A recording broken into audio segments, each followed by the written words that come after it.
Снова здравствуйте, мои уважаемые зрители. На дворе у нас заканчивается 14 июня и традиционный вечерний обзор событий на фронтах украинской войны, что здесь происходит. Традиционно начинаем с Харьковского направления. Здесь идут бои за Старый Салтов. Причем, чтобы вы понимали, Старый Салтов — это несколько населенных пунктов, которые, грубо говоря, дачные населенные пункты, которые объединены, вернее, они разъединены чисто административно, но по сути составляет такую почти цельную застройку. И вот сегодня, если вчера, например, зашли на северную окраину вот этой застройки, то сегодня уже мне мои местные источники говорят, что российские вооруженные силы дошли до центра Старого Салтова, и бои идут уже здесь. То есть постепенно идет выдавливание украинских вооруженных сил из этого района. Ну и, как я надеюсь, по крайней мере, не хочу сглазить, мы очень скоро увидим наступление дальше. Очень надеюсь, что до самого Чугуева.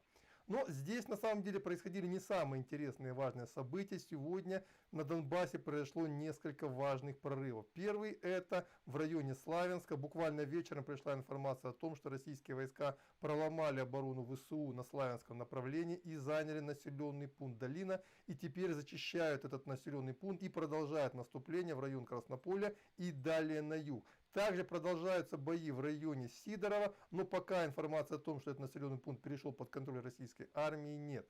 Тоже интересное сегодня сообщение пришло с Северодонецка. Здесь во второй половине дня уже украинские источники начали говорить о том, что гарнизон ВСУ в районе завода «Азот» в целом попал в оперативное окружение. Ну да, выйти он оттуда может, но приказа пока выходить нет. Но поставлять туда боеприпасы и личный состав очень и очень затруднительно. Ну, по крайней мере, этой ночью туда это делали только при помощи лодок. И далее там уже по тропам проходили в расположение ВСУшников. Причем все это производится под артиллерийским обстрелом российских вооруженных сил. Ну и, соответственно, это можно уже называть оперативным окружением, выйти из которого можно только прорываясь до реки и вброд ее, переходя буквально по грудь в воде. Ну и понятно, что всю неводоплавающую технику при этом придется оставить трофеями для российской армии. В районе Попасной, судя по сводкам Генштаба ВСУ, сегодня продолжались очень упорные бои. Уже вторые сутки идут бои за Врубовку, то есть внутри населенного пункта. Значение Врубовки трудно переоценить. Взяв Врубовку, российские войска решают сразу две важные проблемы. Первая — это,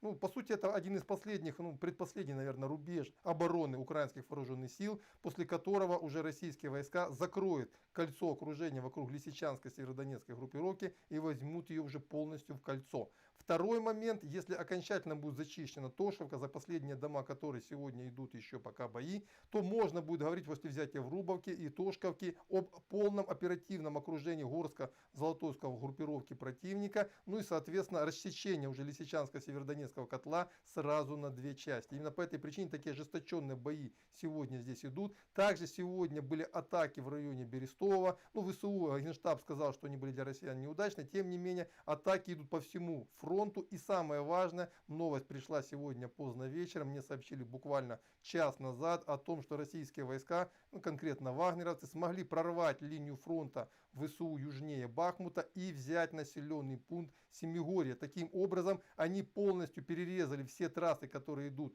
в Новолуганской и до Углегорской ТЭС. И сейчас, по состоянию на сегодняшний вечер, можно говорить о том, что эта группировка уже в окружении. Единственная дорожка, по которой они сегодня ночью могут выйти, это по холмам. Там буквально несколько опорных пунктов, которые удерживают ВСУ, на очень удобные на самом деле опорные пункты на преобладающих высотах. Вот по ним можно вывести, небольшие, по крайней мере, пехотные подразделения, как бы гуськом могут они выйти из этого окружения. Тем не менее, уже на сейчас, по состоянию на вечер, можно говорить о том, что Новолуганская и Углегорская ТЭС окружены. И российские войска успешно продолжают наступать. Вот это те основные события, которые сегодня происходили на фронтах украинской войны. На этом у меня пока все. До свидания и до завтра.